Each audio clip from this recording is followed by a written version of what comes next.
welcome to the Creatives Tarot, the YouTube channel that helps you supercharge your creativity and pursue your passions. My name is Melissa, and I'm really grateful that you are here today. And that's because in this video, we're going to be doing some basics about tarot cards and how you can use tarot in your writing. I get this question a lot, and because I mainly do readings on the channel, I thought let's expand this content a little bit. So if you want to know how you can suggest a video topic, I highly recommend that you check out my new Patreon page. For just $1 a month, you can get access to exclusive content and updates about the channel, including a super secret project that is coming in July that's going to be launching.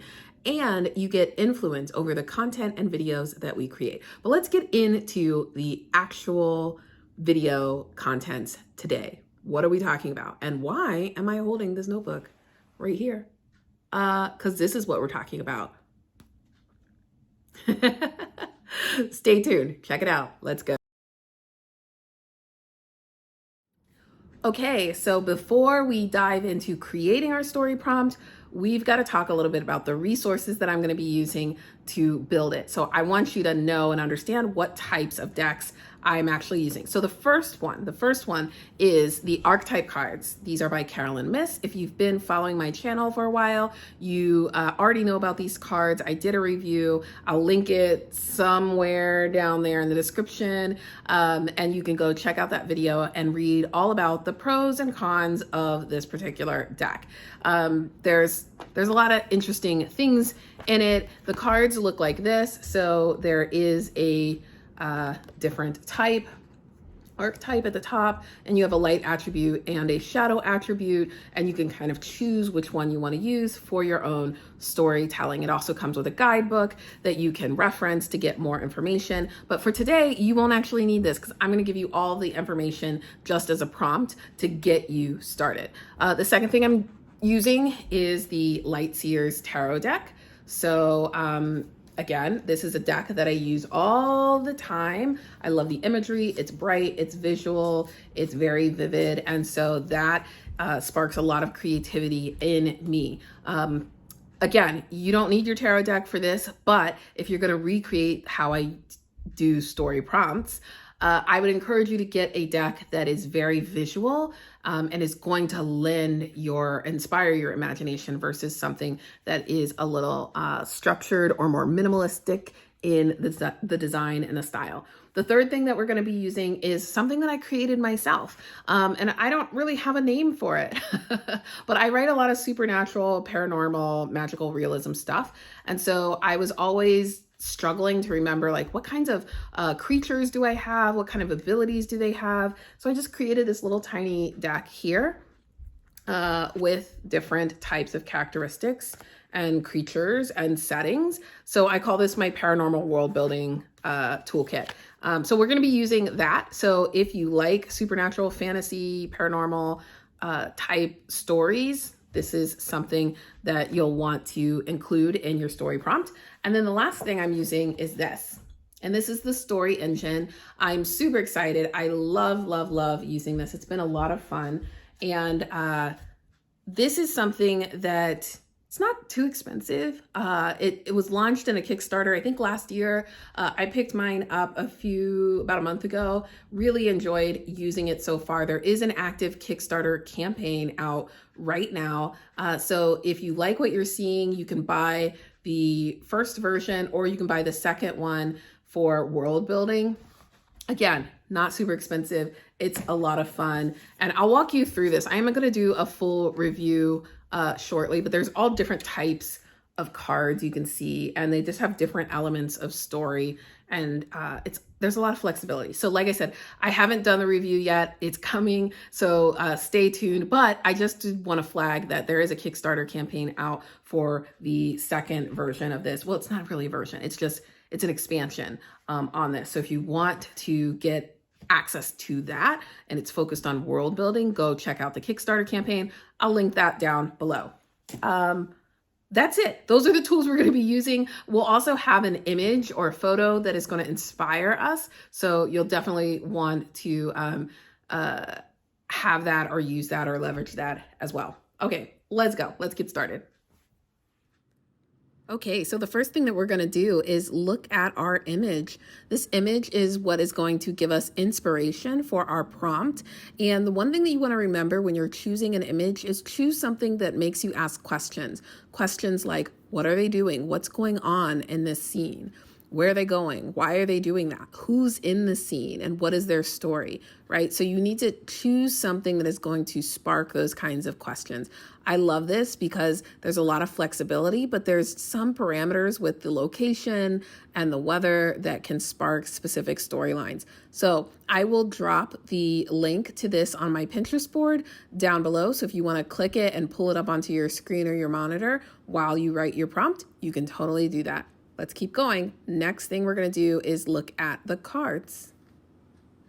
Okay, so now that we have our image selected, we're going to start to build our characters. So there are two people running in this image. They could be male, they could be female, they could be gender non-binary. I don't care. It's whatever you want them to be. But we're going to start to figure out who these people are. And I'm going to start with the supernatural, paranormal, world building cards. So I have these cards here, which essentially represent different types of supernatural, paranormal creatures that we might find.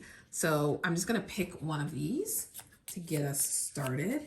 And we can decide, let's say they are two different types of characters. There's two different supernatural creatures. So we've got a genie or a djinn. And what else do we have here? We've got a hunter, which I like. So this is some kind of supernatural hunter. Could be a vampire hunter, could be some kind of other kind of hunter, monster hunter, zombie hunter. I don't know. That's up to you. So we've got two characters here, our hunter and our genie. And let's see what kind of abilities they have. So I'm gonna just draw. And so what I love doing is just like picking at random.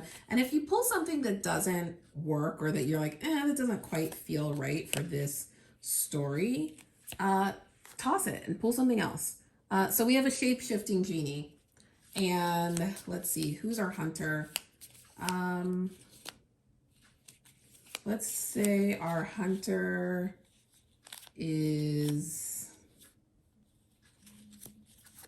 has the ability to teleportate and also has dark or light manipulation. So they have some kind of elemental ability where they're able to control darkness and light.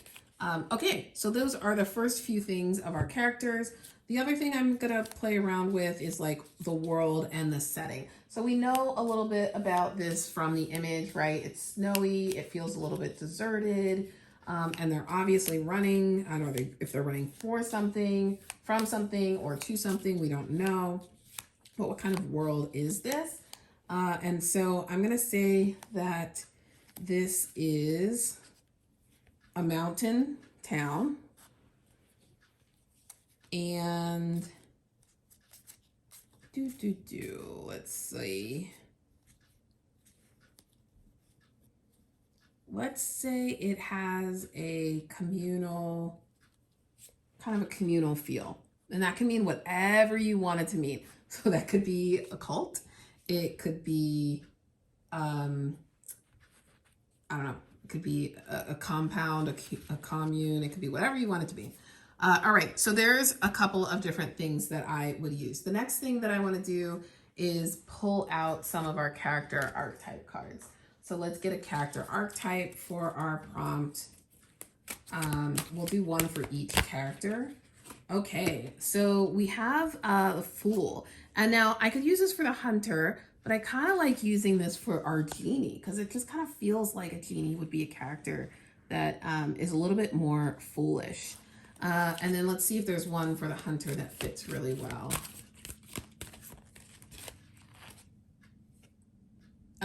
Okay, so we have, let's see, these are the cards that came out. So I want you to see them so you can see how I'm doing this. So we have the Pioneer and we have the Messiah. Let's use the Messiah. That one sounds fun, right? Because the light attribute is serving humanity with humility. And the shadow is an exaggerated belief that you are the only means through which a cause can succeed. So I kind of like that for our hunter. There we go. So I'm curious now, how did the genie end up friends or paired with or working with this hunter who has this messiah complex? I don't know. I don't know. Let's figure out what else is happening. So now I want to use the story engine cards, and I'll walk you through this a little bit, but the way that these work is each card, let me show you one of each. So there's this card, which is the aspect card. We have the anchor card. We have an agent card. This is why this box is so big. We have our conflict card. And we have an engine card right there. Sorry, forgot where the camera was. Okay, so those are the cards that we have to work with. And the basic idea or premise is that our agent card represents our characters. Our conflict is essentially what's the conflict of the story? What do they want? And this is the motivation. So they want to get revenge on, or they want to end a conflict with someone, right? And then you have your conflict. This is what's keeping them from getting what they want. This is the type of person. And then the anchor card is an element that can be used in the story. So you could choose any one of these 4 items. And then this is sort of a description of either the anchor or the character. You can use it however you like. So essentially this builds a story. So what we can say is, like, we have a story about a prophet who is a misunderstood prophet who wants to end a conflict, right, with someone. Maybe it's our messiah hunter. I don't know. A misunderstood prophet. Let's grab another agent card here and we'll grab another aspect card. Okay, so now what we have is a misunderstood prophet wants to end a conflict with a divine, let's use wanderer, a divine wanderer, but they will likely lose their life. Do we want to use that one, or do we want to use this one? What's the other one? But they will lose their life's work. Oh, I don't know. I like that one better. Did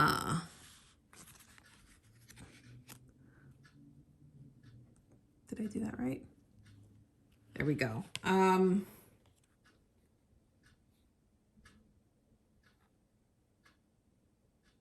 misunderstood prophet wants to end conflict with a divine wanderer, but they will likely lose their work. And then we have this card here. Do we want to use this? Let's see. We could use a game. That's interesting. So if we have a misunderstood prophet wants to end conflict with a divine wanderer through a game. But if they do, they will lose their life's work. So there's some kind of game involved. So there's our sort of premise for the story. And now I will say, like, our misunderstood prophet, I'm going to make the misunderstood prophet this person, our hunter, messiah. And I'm going to make our fool our divine wanderer. So now what you can see, that what I've done here is I've got a pretty decent profile of 2 different characters, a little bit about their setting along with the image, and then I know what their motivations are. They want to end a conflict in a game, but if they do, they will lose their life's work. So maybe there's a gamble or a bet, and whoever wins this game, or maybe whoever wins the maze, maybe it's a maze because they're running from something. So whoever wins the maze will lose their life's work. That's a little weird. That's a little weird, but we could keep that. Let's see what else. Let's draw another card. I want to see what other types of cards come up. So here's another conflict, but it will mean corruption of something pure. Ooh. Or they must become what they fear. Oh man, that is pretty powerful. Let's do that. I'm gonna swap it out. So this is what I do when I'm doing my own prompts. I just like swap it out. And maybe what if this is an ambush? Does that make sense still? A misunderstood prophet wants to end a conflict with a divine wanderer, but they're ambushed, and if they win, they will become what they most fear. There you have it. And then how would I use the cards here? So I would just shuffle the cards and learn a little bit about what this conflict is or means to our characters. So, okay, the Queen of Wands came up. And so I would say this Queen of Wands energy, this might be actually the Fool. Like this might represent the Fool a little bit more because I feel like they're powerful and yet they're following their own beat, their own ideas, their own values. They're not allowing other people to guide them or to influence them or to hold them back. They don't care about judgment of other people. They're doing their own thing. So in some instances, that's the Queen of Wands energy. They're cool with their own power and embracing it. And on the outside, it may feel like foolish energy because people don't understand why they're so quirky and weird and strange. And then for our Messiah or Hunter, what other cards? Okay. Oh, so we have the King of Swords in reverse for that character. So the King of Swords in reverse, this is a character who likes to think big picture, is always forward thinking, is very analytical, but I think that they're too analytical. They're too rigid. They're too in their head. They're too black and white. So they're not fully embracing this King of Swords energy throughout this conflict. Let's see if there's, maybe let's draw 2 more cards and see what comes up. Yeah, so we've got this Emperor energy, which could be like, the Emperor could be our antagonist here. So the Emperor may be the one who's running the game or the maze, who is manipulating or who has put these 2 characters together. Let's grab one more card. Let's grab a card again about this antagonist. The World. So there's going to be some kind of completion here, right? Full circle. So that's how I would use the cards. I use the cards to enhance other things that are already coming up about the story. So if you've already got your characters together, you can just start shuffling cards and pulling cards to get a sense about what might happen, what the motivations of your characters may be. Here's one here. So the 6 of Cups, which makes me think about childhood and nostalgia. So what I would say right here is this Messiah is maybe connected to the Emperor, and maybe the Messiah is a son, a prince, a lost prince that has run away. Maybe it's a commander, but I think they're longing for this youth, or they're really trying to get over their past relationships here. So this is how I created the prompt. There's a lot of room here, a lot of inspiration, a lot of different directions that you can take the story in. And so you're not confined or bound to one idea or what the cards say. You can use a lot of different types of cards, and you can come up with a lot of different ideas for like what is actually happening with these cards. What is the relationship between these characters? What are they actually fighting for? What's the game or the maze or the thing that they're looking for, right? So it's not going to give you every answer. It's not going to say, hey, they're searching for a boat. That's on you as the writer, but it's going to give you some instant information around their motivations. It's going to give you information around the conflict, and it's going to help you quickly identify some fun characters. So let's recap what our story is, our prompt is, and then I want you to take these and write.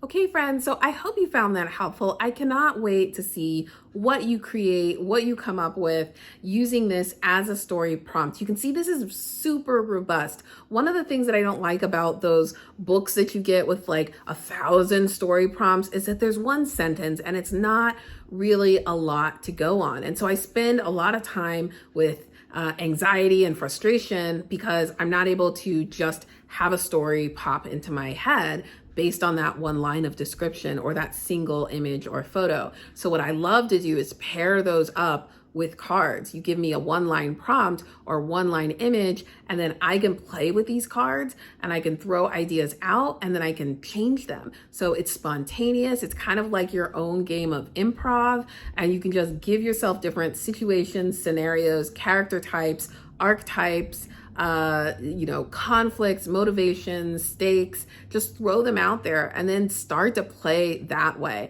I find it more productive in terms of generating story ideas. And the key here is not necessarily what the story is that you come up with, but it's generating ideas. It's the creativity. It's the imagination. The more you do it, the more you flex that muscle, the stronger you're going to be and the faster you're going to be able to come up with ideas for your own writing. And of course, you can take any of these cards or tools and use them with work that you've already started or created. So take 2 of your characters and just start playing with these cards to figure out, like, what else can I change? How can I give them some tension? How can I give them some conflict?